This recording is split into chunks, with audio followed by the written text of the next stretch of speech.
Hello everybody, here we are once again live.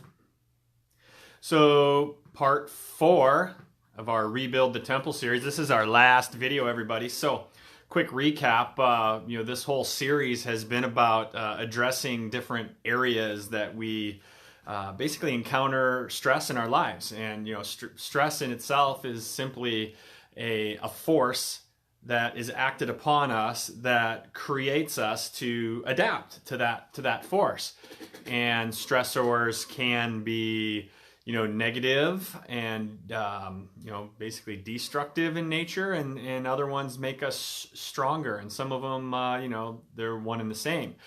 So this video is all about figuring out, what are you thinking? Okay, so one common thing that we talk a lot about stress in our office.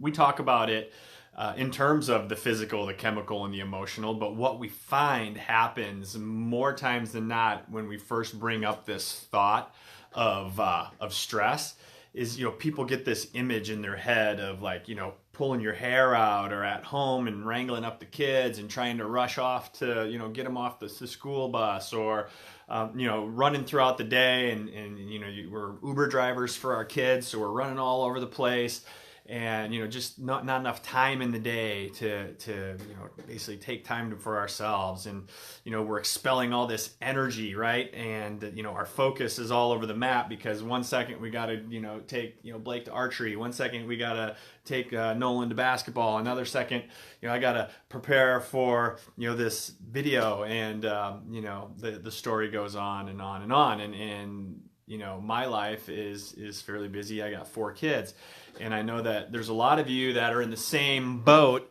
as what we are. So the other thing that creates a lot of stress, I thought my camera was just going to fall on my lap, so that was kind of exciting. All right, is so we talk about time, energy, focus, and money. Money's another big one that people tend to stress about. So what's the big deal? Well, let me talk just like bare bones, just kind of get nerdy just for a minute, and we have to talk about stress. We have to talk about the stress response and what it actually does in our body. Now, there's different ways to create this stress response, but essentially we have something that's called an acute stress response and a chronic stress response. And our bodies deal very, very well with acute stress, and they don't deal well with chronic stress. So let me give you a couple of examples. An example of acute stress would be so I was coming home from work the other day, and it was kind of snowy. And for those of you that are in the Midwest know that mid-January's been a little rough. We've had a lot of snow, a lot of cold weather, some slippery roads. And I'm driving across this 2-lane bridge to get home, and I'm just sitting there listening to the radio. Just finished a really awesome day at the office, and I'm cruising home, and there's like this little truck, little like old S10, little tiny truck, swerved in my lane right in front of me, and there's really no place for me to go. So, immediately, do you know what happened? My body sprung into a stress response, because I was able to perceive the threat on my life. And so what happens is that the body starts to create all these hormones like glucocorticoids and adrenaline and noradrenaline and ACTH to help produce cortisol. And really what your body's trying to do is just dump a whole bunch of energy into your bloodstream. And the reason it wants to do that is because it's really preparing you to fight for your life. Okay, this is the whole fight or flight response. So what these chemicals that are dumped into your bloodstream do is they increase your blood pressure, your heart rate, your blood sugars, your blood lipids, so that we have energy resources in the bloodstream. And then we start seeing, more clotting factor, just in case, what if that car hits me? And what if my head bounces, through the windshield and I get a big gash on my forehead? We're going to want that blood to clot, right? So we get more clotting factor. Your muscles are going to contract. Your breathing rate increases. We want to get more oxygen into the blood really, really fast. Your eyes will actually dilate so that you can take in more information from your environment. The focus narrows. Okay, in that moment, you don't know what's going on behind you. You know, you can almost see more clearly, and your vision sharpens, and you know you're not worried about remembering, you know, math equations from high school, right? So long-term memory is reduced. Your immune system, your immune system, your primary immune system is downregulated. The body is in survival mode. It doesn't, you know, it's not worried about you dying from a bacteria that gets in your gut at this moment. It's not worried about that. It's worried about survival. Digestion shuts down, and then reproduction, boom, downregulated.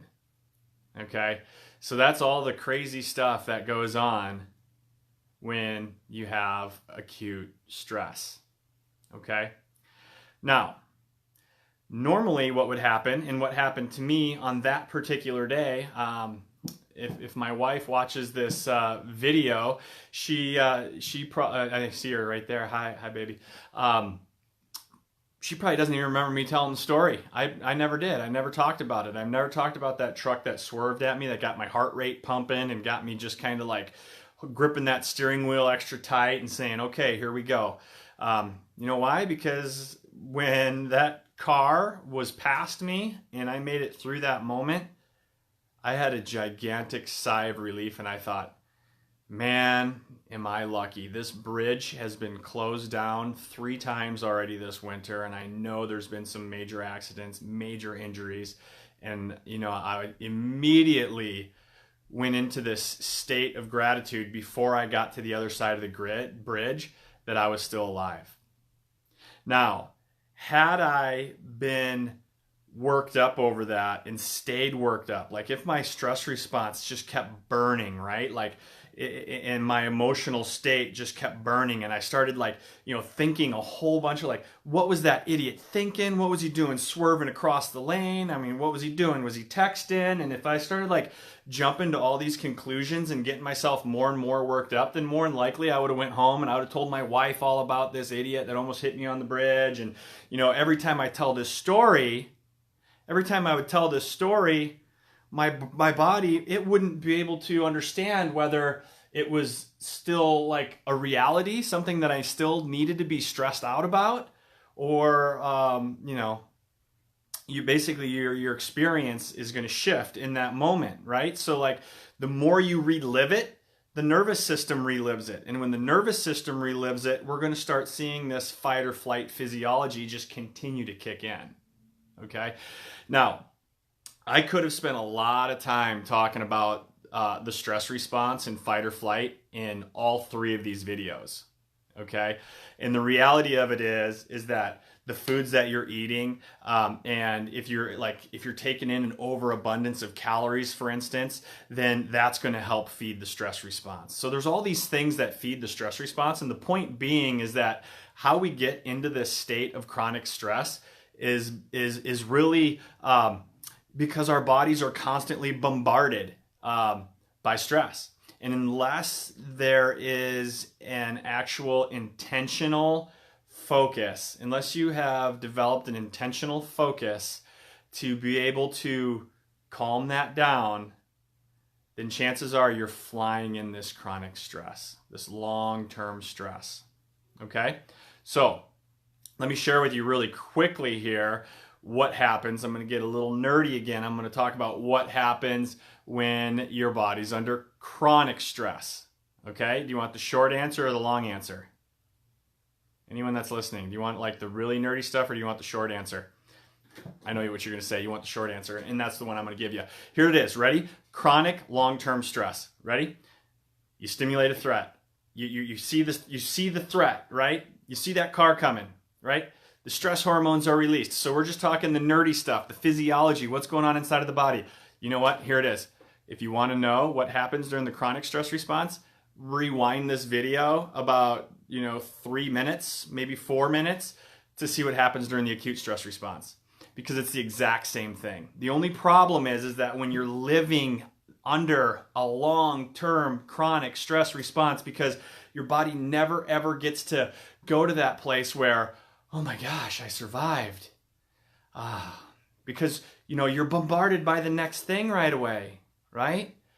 Thank goodness when that car came at me when I got home, I didn't have to, hurry up and, chase the kids around to get them dressed, to rush them out the door to go somewhere else, because then that stress response wouldn't have had a chance to calm. The point being is, we all are living under chronic stress. So we need to use our focus and use our intentions to try to battle that. So how would we go about doing that? Well, first of all, we talked about this in the first video, but you really have to identify where you're currently at in your life, in terms of, what's your pattern? What's your attitude? What's your pattern? What's your attitude?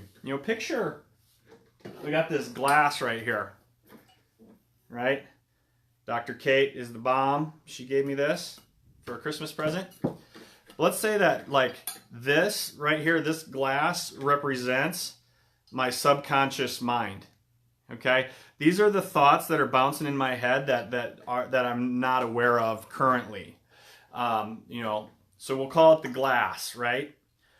And if we look at attitude is really a pattern of thinking that we develop over time.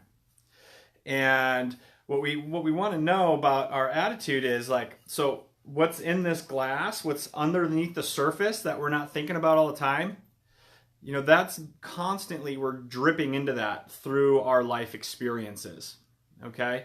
Our life experiences, the way we respond to things in the past, it all gets dropped into the cup, all right? And what happens is we just accumulate this stuff. And this is the stuff that lands in here is what influences our attitude in any given moment. And the people that we've been around that are feeding stuff into here, that is going to influence our attitude in the moment. So here's the question here. What's in your glass? What's all in here? Well, there's a few things in here. There's the things that we know. Okay, this is like our inborn GPS, like our inborn value system. And when I look at that, it's just things that we know to be true. And then there's also things that are in here that, the things that we think, our belief structures, and then how we think, our attitudes, and what we do, our behaviors are based upon this. And then the outcomes that we get and how we feel are downstream of all that. So what's in this cup here is very, very, very important. And really the challenge here is that the only way to really see what's in your glass, you can't see it until you need it, right? Until, maybe you get bumped, right? So you have a situation happen to you that sort of, knocks you off of your groove. And then you see what spills out on that. And whatever's going to spill out, that's going to give you a little indication of what's all in your glass. For instance, I can remember that drive across the bridge when that guy almost hit me, and I saw my essentially like no place to go. Am I going to go in the water? What's going to happen? I know what's in this glass. Water. It's very good. So what spilled out in that moment for me when I got through it was instant relief and gratitude. I thought about the lives lost on that bridge this year, and I was grateful that I was able to still go home to my family.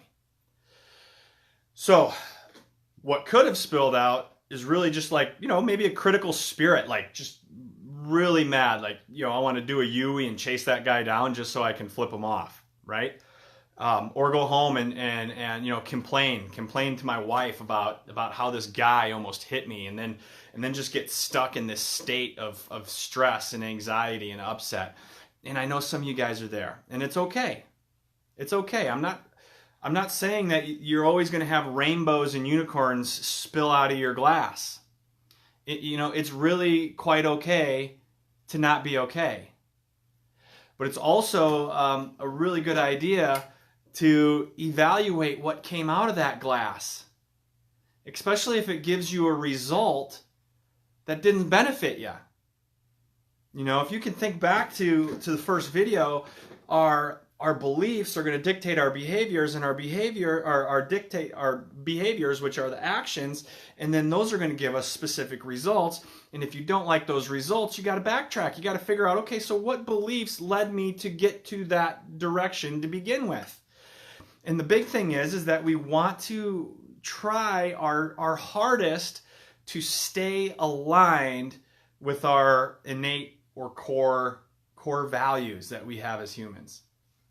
And some of the core values that I believe that we all tend to share is this value of like connection and acceptance and respect and unconditional love, and just influence over your own life, to think that you actually have some control of the things that are going to happen just a little bit, right? Those I think are pretty well across the board, these essential elements of our value system. Now, if you have things that are going on in your life, if you're one of those really, really just kind of stressed out all the time, remember I said it's okay. It's cool to be stressed out once in a while. Our world is overwhelming, okay? It's completely cool to be stressed out once in a while. But if you're one of those folks that are just living in this constant state of stress, then it's time to buckle down, okay? So here's what you do. You start taking note of things throughout the day that derail you, okay? So that you can get to a place at night. Here's a strategy. I want you guys to think of this strategy and write this down. You get to a place at night or in the morning or the next day when you're starting to kind of wash over some of those initial strong feelings that you had, and then just rehash what you have gone through, but look at it from as many different perspectives as you can. Okay? And in each one of those perspectives, just imagine what would have been different about the situation had you have done this or that or this. And just really feel which one feels right. And just take note of that. Okay? So you can deposit it in your cup. And then next time is another time to try to get through it a little better. Okay? The reality here, folks, is when it comes to life and stress in general, and when I talk about stress, I'm talking about in terms of our body's performance and the health of our bodies as individuals, and how we're able to stay strong and well throughout our lives. When we look at this, mental and emotional stress is probably the biggest burden that is placed on us today. I think it's even a bigger burden than our really horrible diets. Okay? Diet is critical, but what's going on between the ears is even more so. Oh, I do want to mention, so I'm kind of a nerd. I really like listening to Science Friday on IPR. So, sorry, I just do. But anyway, there was this report on there. I think it was Science Friday. It was on, yeah, I think it was. And there was this report where they're talking about this research that was done, and I think it was maybe Stanford, one of those universities out in California. I think it was Stanford. But so what they were looking at was they were looking at testing, genetic testing, to basically, because they got all these, these things, right? So everything's genetic now. We got all these genetic markers. So if you can get tested for genetic issues, right, then you're gonna be more predisposed to have these issues. Okay. So listen to this crazy stuff. They wanted to do a research to see, like, how much does this genetic stuff have to play, and then what happens when people find out that they have a genetic predisposition to something. And what they did was they had a bunch of people basically split into groups, and they did a couple different studies. I'm just going to talk about one right now, but they both had the same results, so just follow me here. they had this study where they found this genetic predisposition, or this genetic condition that inhibits or doesn't allow people to have as competent of lung function while exercising. So basically less lung capacity while exercising if you have this genetic marker. So here's the thing. They went through, they found half the people. They wanted a group of half the people that had this genetic marker, half the people that didn't, and then they split them up into groups, right? So the one group was half the people in this group had the genetic marker for decreased lung capacity. Half of them were perfectly fine, and then the next group, and they were told in that group that they all had this genetic predisposition for this issue. And then they took a group that was, half of them had the genetic issue, half of them did not, and they told them that they did not. And basically what they did was they hooked them up to a bunch of machines, and they had them do some treadmill work, and they were measuring lung capacity. And you know what's crazy? Is that the people that were told that they had this genetic predisposition to have a weaker lung capacity actually performed way, way, way, way worse, whether they had it or they didn't have it. And they weren't even able to tell which one had it and which one didn't in that test group. Just the fact of that they got that information, they performed poorly compared to the group that were told that they were good, whether they had it or not. Everyone in the group that were told they were good performed better than the other group. Okay? So my point being is this brain of ours, this is a powerful, powerful, powerful thing. And what you're thinking about and what you're worrying about and what you feel like you have influence over is so critically important to the overall outcome of your life. So I want you to mull that over. If you have any questions, you can connect with us on this Facebook page. This will be a saved recording. You can go back and work through it. But my thoughts are, if you have the opportunity to start thinking about this, bring some focus to it. Get to a place to where unicorns and rainbows fall out of your cup way more than the critical spirit. And have a wonderful day.